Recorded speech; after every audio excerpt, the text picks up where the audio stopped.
যারা বিয়ে করার পর যারা স্ত্রীদেরকে পর্দা করায় না, আমি এদেরকে রুচিশীল মানুষের কাতারে রাখি না, কারণ এরা তো রুচিশীল মানুষই না। একটা ভাই নতুন বিয়ে করছে, বিয়ে করার পর বাসা থেকে বের হয়েছে, সামনে দুপসাসিয়াতে গিয়েছে, এক ভাই দেখছে, বলছে এটা কে হয়, বলতেছে ভাবি। ইস, আরেকটু যখন চার মাথায় গেছে তখন এক যুবক বলতেছে এটা তোমার কে হয়, বলতেছে এটা আমার স্ত্রী। তখন ওই যুবকটা বলছে ওয়াও। যখন বউরা সাত মাথায় গেল, এক ভাই বলতেছে এটা কে হয়, বলে এটা আমার স্ত্রী। বলে হ্যাপি লাগতেছে। পাশের থেকে আরেকজন বলছে জুস লাগতেছে। আরে পাগলা, কার জুস কে খায়?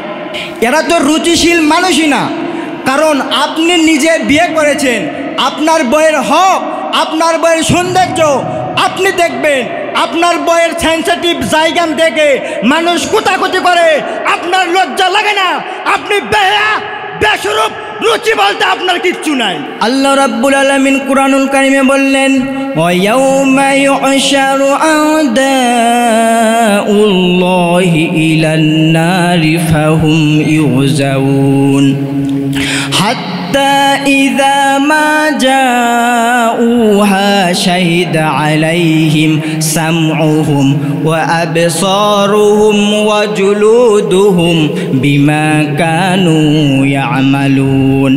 আল্লাহ রাব্বুল আলামিন বলেন, যেদিন পাপী বান্দাদেরকে জাহান্নামের দিকে হাঁকিয়ে নিয়ে যাওয়া হবে, তখন তাদের সামউহুম ওয়া আবসারুহুম, তখন তাদের কান, তখন তাদের চোখ কথা বলবে।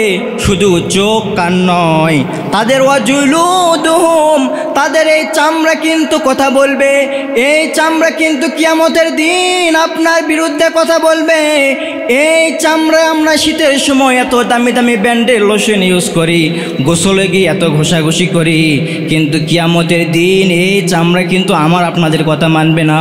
সেদিন মানবে একজনের কথা, তিনি কে? এই চামড়া আমাদের কথা মানবে না, সেদিন আল্লাহর কথা মানবে। এই চামড়া আপনার বিরুদ্ধে কথা বলবে। এই জন্য আমি মা বোনদেরকে বলছি, যারা মাহফিলে আলোচনা শুনছেন, ও মা বোনেরা, শরীরের চামড়ার সৌন্দর্যতে পর পুরুষকে আকৃষ্ট করেন। এই চামড়া কিন্তু কিয়ামতের দিন আপনার বিরুদ্ধে কথা বলবে। কক্সবাজারে পিছে গিয়ে বেপরদা অবস্থায় আপনি এই চামড়া দেখে মানুষকে পর পুরুষকে আকৃষ্ট করেছেন, এই চামড়া কিন্তু কিয়ামতের দিন আপনার বিরুদ্ধে কথা বলবে। এই চামড়ার ভিতরে আশকারা মাস্কারা লাগাইয়া কক্সবাজার পিছে গিয়ে পর পুরুষকে আকৃষ্ট করলেন। অনেক মেয়ে তো আছে এত মেকআপ করে, এত আটা ময়দা মাখে, আটা ময়দা মাখতে মাখতে লাগে একরকম, ওয়াশরুমে পরিষ্কার করার পর লাগে আরেক রকম। আল্লাহর বিধান পদ্মার অমান্য করে আপনি যে পর পুরুষকে আকৃষ্ট করেছেন, সেদিন চামড়া বলবে আল্লাহ তোমার বান্দি তোমার বিধান লঙ্ঘন করে পর পুরুষকে আকৃষ্ট করেছে। আমরা তো বলি আমরা নামে মুসলমান, কিন্তু আমরা আমাদের বউদেরকেও পর্দা করাই না, আমাদের মেয়েদেরকেও পর্দা করায় না। আপনাদেরকে একটা ঘটনা বলি, একটা ভাই নতুন বিয়ে করছে, বিয়ে করার পর বাসা থেকে বের হয়েছে, সামনে দুপসাসিয়াতে গিয়েছে, এক ভাই দেখছে, বলছে এটা কে হয়, বলতেছে ভাবি। ইস, আরেকটু যখন চার মাথায় গেছে তখন এক যুবক বলতেছে এটা তোমার কে হয়, বলতেছে এটা আমার স্ত্রী। তখন ওই যুবকটা বলছে ওয়াও। যখন বউরা সাত মাথায় গেল, এক ভাই বলতেছে এটা কে হয়, বলে এটা আমার স্ত্রী। বলে হ্যাপি লাগতেছে। পাশের থেকে আরেকজন বলছে জুস লাগতেছে। আরে পাগলা, কার জুস কে খায়? আমি এই যারা বিয়ে করার পর যারা স্ত্রীদেরকে পর্দা করায় না, আমি এদেরকে রুচিশীল মানুষের কাতারে রাখি না, কারণ এরা তো রুচিশীল মানুষই না, এরা তো রুচিশীল মানুষই না। কারণ আপনি নিজে বিয়ে করেছেন, আপনার বইয়ের হক, আপনার বইয়ের সৌন্দর্য আপনি দেখবেন। আপনার বইয়ের সেন্সিটিভ জায়গা দেখে মানুষ কোতাকুতি করে, আপনার লজ্জা লাগে না?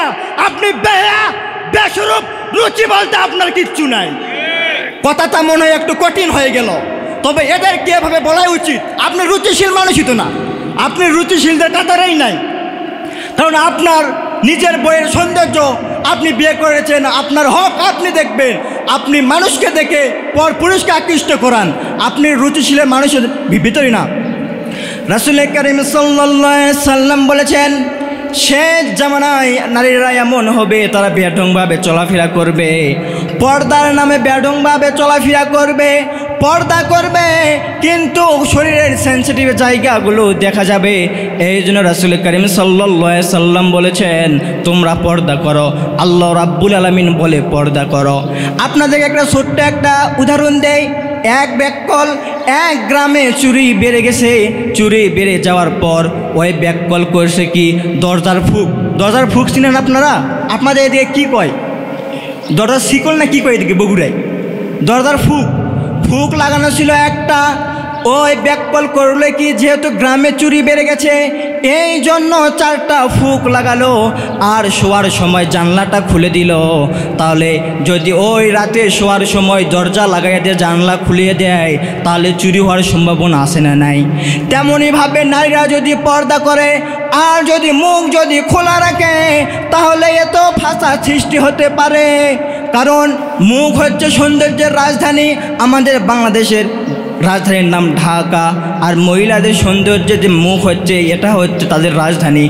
মুখ দেখলে সব দেখা হয়ে যায়।